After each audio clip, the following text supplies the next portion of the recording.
Melalui kesempatan kali ini kita masih membicarakan tentang perdebatan yang paling besar dengan menentukan untuk membuktikan apakah Yesus itu benar-benar Tuhan atau tidak. Karena inilah merupakan permasalahan terbesar antara dua kubu agama kepercayaan, yaitu antara Muslim dengan Kristen. Karena Muslim menganggap bahwa Yesus itu hanyalah seorang nabi, sedangkan dalam Kristen, kami orang Kristen menyembah Dia bukan hanya sebagai seorang nabi, tetapi Dia adalah Tuhan, Sang Pencipta langit dan bumi ini, lengkap dengan fakta-fakta, lengkap dengan sejarahnya, dan lengkap dengan data-data yang tertulis di Alkitab. Tetapi hal itu masih pula merupakan perdebatan karena di pihak Muslim mereka masih ingin membuktikan bahwa Yesus bukan Tuhan, karena mereka hanyalah menganggap Yesus itu hanyalah sebagai seorang nabi. Inilah yang sedang dibicarakan dan inilah yang sedang dibuktikan. Tetapi lewat pembicaraan ini jelas saya menunjukkan bahwa Yesus memang Tuhan, lengkap dengan data-data, lengkap dengan fakta-fakta, lengkap dengan ayat-ayat yang tersedia di dalam kitab yang kami pelajari itu sendiri, kitab agama kami sendiri, yaitu kitab Alkitab. Terima kasih. Kristus pembeli, Yesus itu pemberi hidup yang kekal, Pak. Kehidupan kekal itu hanya ada di dalam Yesus. Bagaimana Bapak cuma bilang Yesus cuma utusan?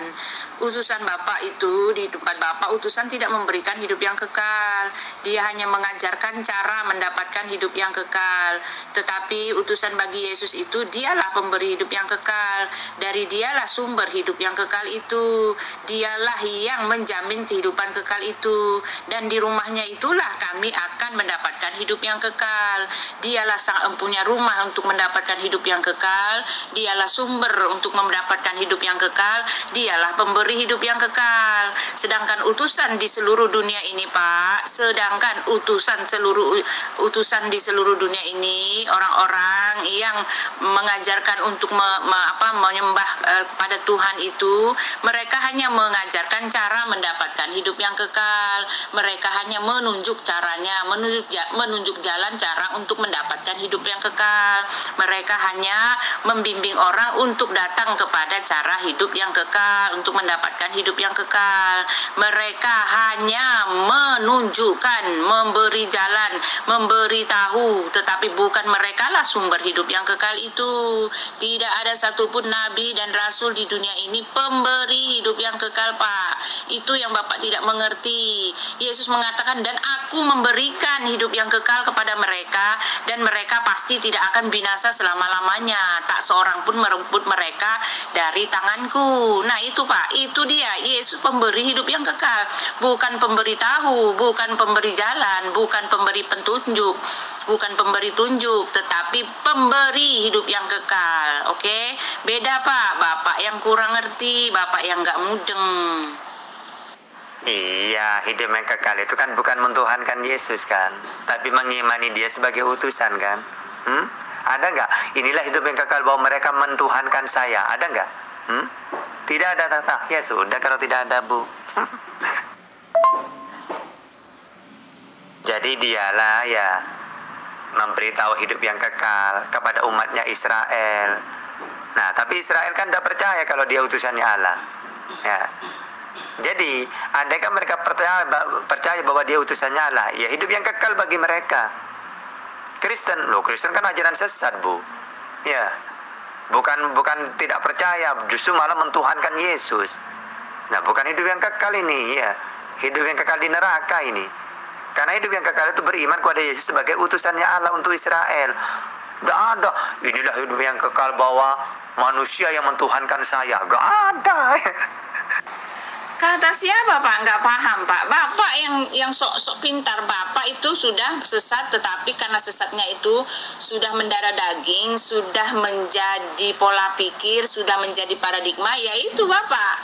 Semua hal-hal kebohongan, kebodohan kalau terus-menerus diucapkan, terus-menerus dipikirkan, dan terus-menerus dianggap sebagai kebenaran, ya akan menjadi kebenaran. Seperti Bapak itu, Bapak tidak memakai pola pikir dan tidak mau membuka hati Bapak untuk melihat apa yang Bapak pikirkan itu, apa yang Bapak anggap itu merupakan satu kesalahan. Bapak tidak mau buka hati. Coba Bapak lihat bagaimana Bapak bilang Yesus itu hanyalah Tuhan, sedangkan dialah yang menjadi Yesus itu hanyalah utusan, sedangkan dialah yang akan menjadi hakim seluruh isi dunia ini. Oke, Tuhan Bapa, Tuhan manapun tidak, Pak, tidak ada yang akan menjadi hakim seluruh dunia ini. Yesus mengatakan Bapa tidak menghakimi siapapun, tetapi telah menyerahkan penghakiman itu seluruhnya kepada anak.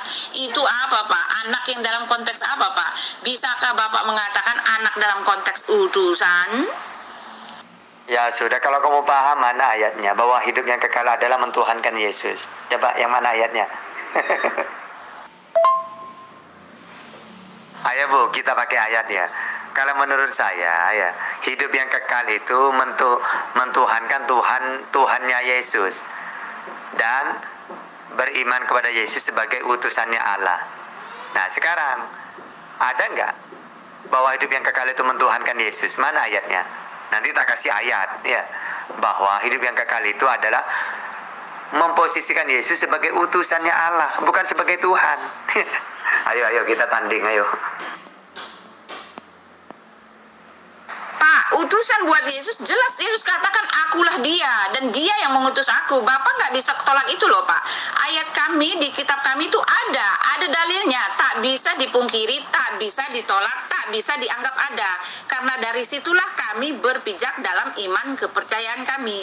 Yesus mengatakan akulah dia. Itu apa, Pak? Akulah dia. Dia di dalam kitab Yesaya justru itu adalah Elohim, oke? Dia di dalam kitab Yesaya itu artinya Elohim. Akulah Elohim, oke? Lalu orang-orang Yahudi itu mengira bahwa dia berkata tentang yang lain, tetapi tetap ditulis di situ di dalam ayat 27. Mereka tidak mengerti bahwa dia atau Yesus berbicara tentang Allah. Nah itu ayat pembuktinya bahwa Yesus mengatakan bahwa akulah dia itu artinya Allah atau Elohim, Pak. Allah atau Elohim. Bapak justru akan mati dilempar ke neraka kalau Bapak tidak percaya bahwa Yesus itu adalah Elohim. Karena itu ada ayat penunjangnya, Pak, ada ayat buktinya, ada ayat sokongannya, dan bahkan ada ayat nubuatannya, ayat konfirmasi, ayat pemberitahuan dengan jelas terang benderang, Pak. Elohim mengatakan yang menjadi penebusmu adalah Allah Israel. Lalu Yesus yang penebus itu mengatakan akulah dia Allah Israel. Itu adalah satu fakta yang tak bisa Bapak pungkiri, Pak. Di dalam Yesaya 41 ayat 11, yang menjadi penebusmu adalah dia Allah Israel itu, Pak. Dan Yesus yang penebus itu mengatakan akulah dia Allah Israel itu. Kamu akan mati dalam dosamu, sebab apabila kamu tidak percaya bahwa akulah dia. Dia siapa, Pak? Yesus bilang Allah Israel. Lalu dia siapa, Pak? Dan dia yang telah mengutus aku. Yesus bilang begitu.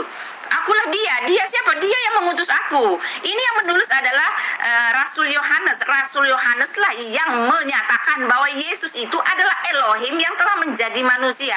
Pak, nih tak kasih tahu, Pak. Ketika Yesus itu menjadi manusia, dia menamakan dirinya utusan. Sekali lagi, ketika Yesus itu menjadi manusia, dia menamakan dirinya utusan. Itu saja. Aduh, Ibu Burut ini malah curhat. Nanti tak cubit pipi kanannya loh ya. Lalu kamu kasihkan pipi kirimu loh. Jangan curhat. Mana hidup yang kekal itu mentuhankan Yesus? Ada nggak bahwa hidup yang kekal itu mentuhankan Yesus? Nggak ada kan? Iya, akulah dia itu apa? Akulah dia Tuan Tanah. Akulah dia. Apa maksudnya? Akulah dia itu siapa? Kalau kamu nanya ke saya, menurut kamu tak siapa Yesus itu? Ya utusannya Allah manusia, penyampai firman. Jadi kamu itu jangan sepotong-potong ngasih ayat kamu tidak paham ditampilkan ke Maaf Pak Tahta, akulah dia, itu artinya akulah dia. Konteks ayat itu siapa Pak? Mereka tidak mengerti bahwa Yesus berbicara tentang Bapa. Nah itu mereka tidak mengerti bahwa Yesus berbicara tentang Bapa. Jadi dia itu adalah siapa Pak? Adalah Bapa. Tertulis ayat penunjangnya di bawahnya Pak. Mereka tidak mengerti bahwa Yesus berbicara tentang Bapa. Dia di situ adalah Bapa. Lalu di ayat selanjutnya Yesus mengatakan, dan dia yang mengutus aku. Nah itu dia Bapa yang mengutus aku. Dia tidak pernah meninggalkan aku sendiri. Dikatakan begitu. Yohanes 8 ayat 24 sampai ke bawah itu Pak. Dan di dalam Yesaya dikatakan bahwa dia itu adalah Elohim. Dia itu adalah Elohim. Dan Elohim mengatakan yang menjadi penebusmu adalah Allah Israel. Gitu loh Pak. Jelas Pak, Bapak nggak bisa pungkiri itu. Bapak jangan seleweng-selewengkan dan Bapak jangan salah-salahkan iman percaya kami. Itulah Pak dasar untuk kami berpijak, oke? Oke, sekarang gini ya. Hai Bethlehem, tanah Yehuda, engkau bukan satu-satunya, kan gitu ya. Akan ada anak yang lahir, ya, untuk menyelamatkan Israel, yaitu Yesus. Berarti akan ada anak yang lahir. Berarti anak apa? Berarti manusia kan? Utusannya Allah. Terus Yesus mengatakan, akulah dia. Oh, berarti kan utusan. Oh maaf Pak, di dalam Hai Bethlehem Efrata kan seorang anak akan lahir, ya kan, anak akan lahir bagimu yang permulaannya sejak dahulu kala, permulaannya sejak dulu kala. Jadi anak yang lahir itu bukan dia baru nongol saat itu Pak, ditulis oleh Nabi Mika bahwa permulaannya sejak dahulu kala, dia ada pada masa dahulu kala. Yesus pun mengatakan sebelum Abraham jadi aku sudah ada. Itu loh Pak. Bapak yang punya konsep yang amburadul Pak. Konsep Bapak amburadul, konsep keimanan Bapak tentang Tuhan itu amburadul, jungkir balik, jumpalitan, salto bersatolia Pak. Mana bisa Bapak meyakini seorang Tuhan menjamin, memberi hidup yang kekal dan berani mengatakan bahwa sorga itu adalah milik Seorang utusan, maaf dilarat, seorang utusan. Dia pemegang kerajaan sorga dan firman itu adalah firman-Nya, oke? Dan dia yang akan datang menghakimi seluruh isi dunia ini dan melemparkan Bapak ke neraka. Ini konsep pikiran Bapak yang jumpalitan, yang apalagi yang bersaltoria, yang nyungsep, yang tidak bisa, kayaknya udah hancur lebur, nggak bisa dibetulin lagi. Konsep salah yang menjadi paradigma yang tak bisa dirubah lagi. Bagaimana Bapak bilang utusan itu seperti Yesus Pak? Sedangkan utusan seperti Yesus itu dialah pangkal keselamatan itu. Yesus mengatakan akulah jalan dan kebenaran dan hidup. Tak seorang pun sampai kepada Bapa jika tidak melalui aku. Pak Ustadku, jangan Pak Ustadku, Pak Ustadnya orang-orang banyak nih Pak. Tak kasih tahu Pak. Yesus mengatakan akulah jalan, itu tidak sama dengan akulah petunjuk jalan, oke? Yesus mengatakan akulah jalan, itu bukan petunjuk jalan, bukan pengarah jalan, bukan pemberitahu jalan, bukan pemberi jalan, itu loh Pak. Yesus mengatakan akulah jalan. Kalau utusan Pak, kalau nabi itu mereka pemberi pengarah petunjuk, oke? Pengarah petunjuk. Nabi Bapak mengatakan tunjukkanlah kami jalan yang benar. Nah itu tunjukkanlah kami jalan yang lurus. Nah itu Pak, dia bersama-sama umatnya meminta petunjuk untuk jalan yang lurus. Dan nabi-nabi semua juga itulah jalan yang lurus, itulah jalannya, inilah jalannya. Kamu mau ke situ, kamu ini jalan yang benar, oke? Tetapi Yesus tidak berkata begitu Pak. Dia mengatakan akulah jalannya, akulah pangkalnya, akulah pokoknya, akulah jalan dan kebenaran. Kebenaran itu ditulis oleh Yohanes adalah Pak, kebenaran itu ditulis oleh Yohanes adalah Allah sendiri. Yohanes mengatakan bahwa engkau adalah Allah, satu-satunya Allah yang benar, oke?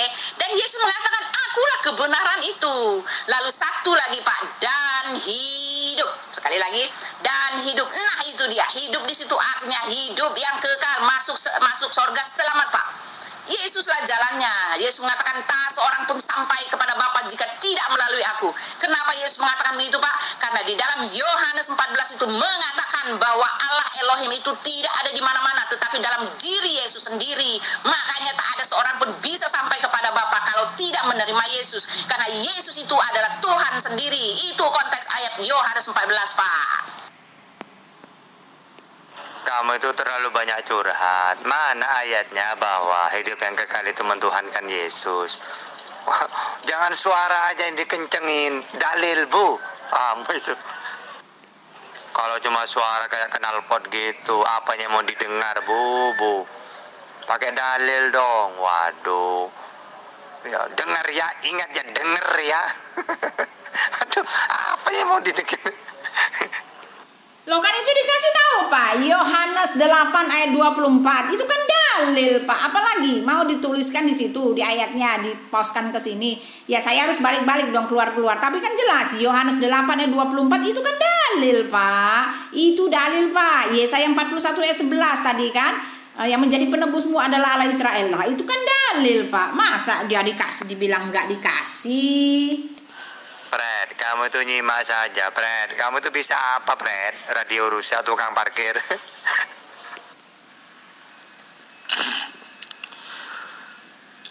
Bunda Uti, PP itu tidak bisa disambung dengan kitab Yesaya.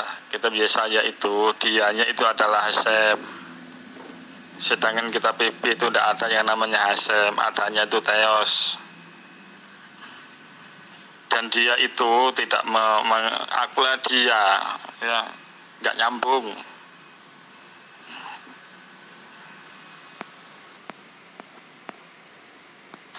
Bagaimana Bapak bilang hidup yang kekal itu mana mentuhankan Yesus? Oh harus, Pak. Ketika Yesus mengatakan percayalah kepadaku, itu artinya sembahlah aku. Oke? Orang yang menyembah itu menyembah kepada Tuhan. Orang yang percaya itu beriman kepada Tuhan. Bagaimana Bapak bilang Tuhankanlah aku?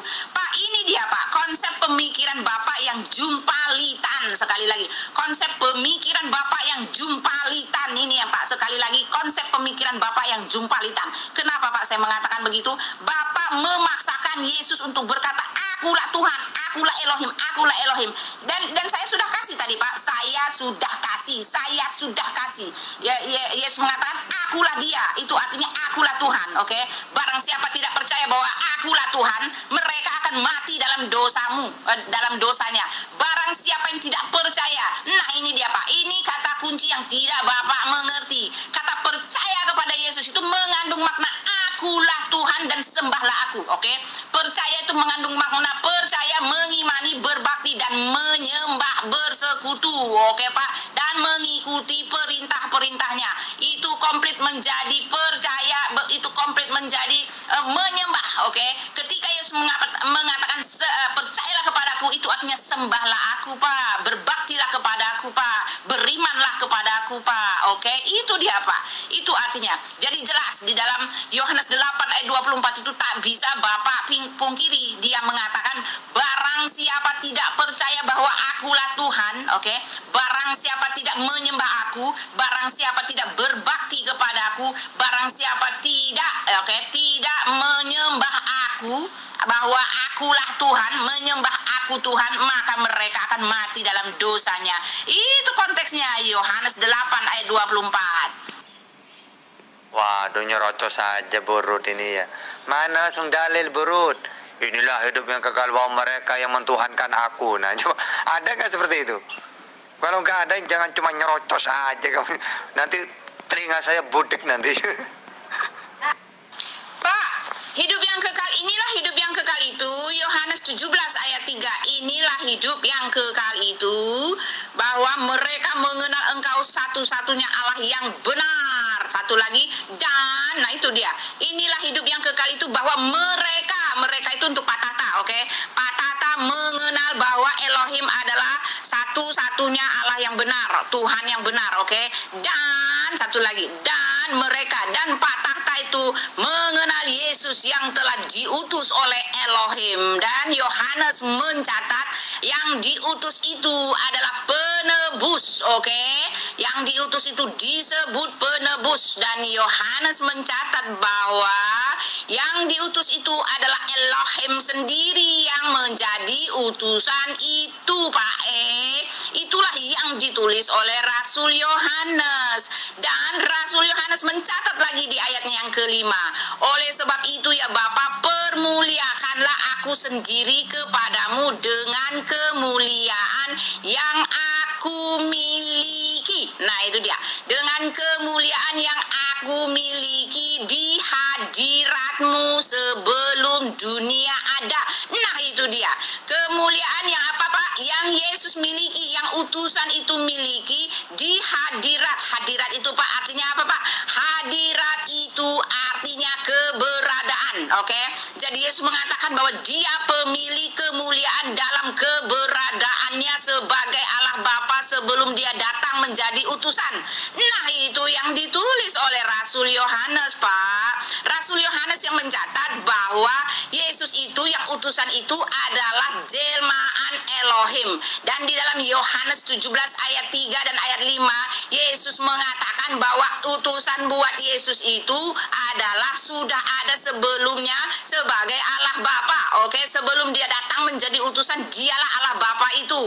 Dan di dalam ayat yang kedua Pak, jelas mengatakan Yohanes 17 ayat 2 bahwa pemberi hidup yang kekal itu Yesus. Oke, karena dia sudah mendapatkan kuasa dari Allah Bapa, tetapi dialah pemberi hidup yang kekal itu. Dia mendapat kuasa dari Allah Bapa. Dicatat lagi oleh Rasul Yohanes, kuasa yang memberi kuasa itu tidak jauh-jauh dari Yohanes, dari Yesus. Pemberi kuasa, pemberi hidup yang kekal itu, pemberi kuasa untuk memberikan hidup yang kekal itu tidak jauh-jauh dari Yesus. Bukanlah dia ada di sorga lalu Yesus menerima kuasa di bumi. Oh tidak, tetapi jelas Alkitab mencatat bahwa pemberi kuasa untuk memberikan hidup yang kekal itu adalah satu pribadi, satu oknum, satu Tuhan yang Esa, yaitu Elohim, yang notabene adalah rohnya Yesus sendiri. Oke, itu dia yang pemberi kuasa untuk memberikan kuasa hidup yang kekal itu tinggal di dalam Yesus, menjadi satu pribadi, satu daging, satu oknum yang Esa.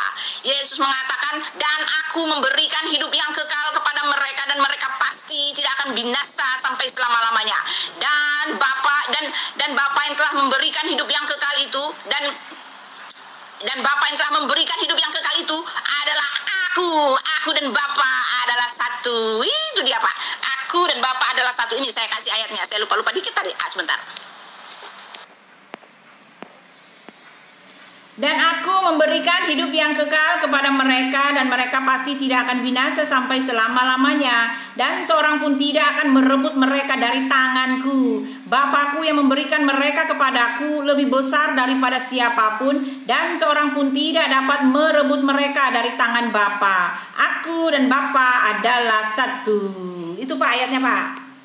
Nah iya, 17:3 itu kan mengenal Yesus yang kau utusan kan, bukan Tuhan kan? Mana mengenal engkau sebagai Tuhan dan mengenal Yesus Kristus sebagai Tuhan juga. Ada nggak seperti itu? Mau jelas di situ, mengenal Yesus yang kau utus, jelas kan? Utusan berarti kan? Nah iya, aku nanya, memberikan hidup yang kekal itu bagaimana caranya? Apakah kalau saya mentuhankan Yesus, inilah hidup yang kekal? Hah? Mana ayatnya kalau mentuhankan Yesus memperoleh hidup yang kekal? Ya, masa Yesus memberikan hidup yang kekal? Nah, pertanyaannya, bagaimana caranya? Hah?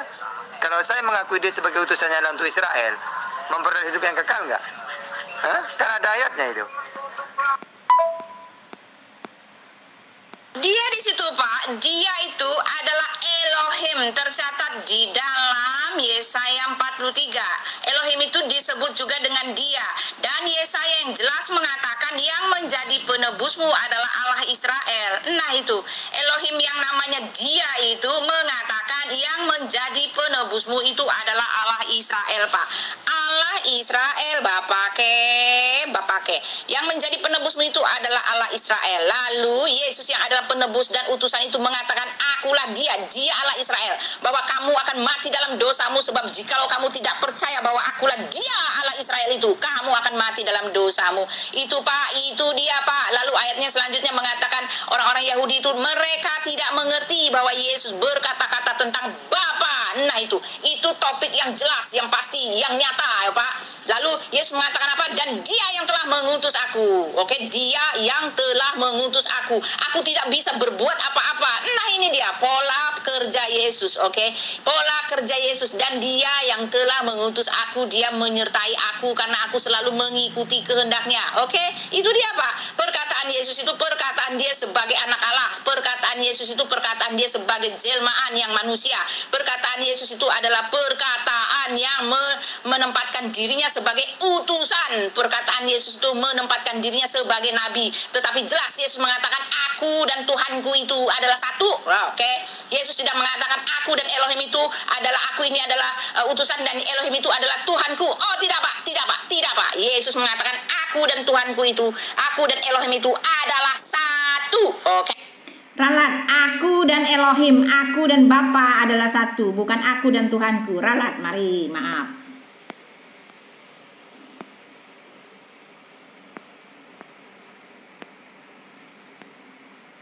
Yohanes 10 ayat 28 sampai 30, dan aku memberikan hidup yang kekal kepada mereka dan mereka pasti tidak akan binasa sampai selama-lamanya dan seorang pun tidak akan merebut mereka dari tanganku. Bapakku yang memberikan mereka kepadaku lebih besar daripada siapapun dan seorang pun tidak dapat merebut mereka dari tangan Bapa. Aku dan Bapa adalah satu. Iya, Allah Israel itu siapa? Kan bukan Yesus kan? Karena kalau Yesus mengatakan utusannya Allah Israel. Jadi terus kamu mentuhankan siapa? Allah Israel atau utusannya Allah Israel, yaitu Yesus? Ayo, yang mana yang kamu tuhankan, ayo? Mana ayatnya? Mana ayatnya? Mana ayatnya persis seperti yang kamu katakan. Kalau aku sesuai ayat, aku ngomong, kamu nanya begitu. Hans, bukannya tidak nyambung Hans, jangan bilang tidak nyambung. Karena itu Yohanes yang mencatat. Yohanes mencatat, jangan bilang kalau PB itu tidak ada urusannya dengan kitab Yesaya. Justru kitab Yesaya itulah merujuk kepada PB Pak Hans.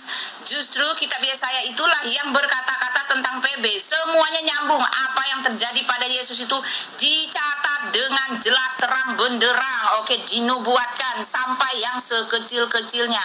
Yesaya itu mengatakan bahwa Elohim itu akan datang menjadi penebus dan juru selamat. Oke, ya Yesaya mengatakan bukan seorang duta, bukan seorang utusan, melainkan dia sendirilah yang menebus umatnya, yang menyelamatkan umatnya dalam kasihnya. Oke, jelas satu poin. Dia sendirilah, Elohim itu sendiri yang menebus. Oke, lalu Yesaya mengatakan lagi, Yesaya 41 ayat 11 ya, Yesaya 41 ayat 11, yang menebusmu adalah Allah Israel, yang menjadi penebusmu adalah Allah Israel.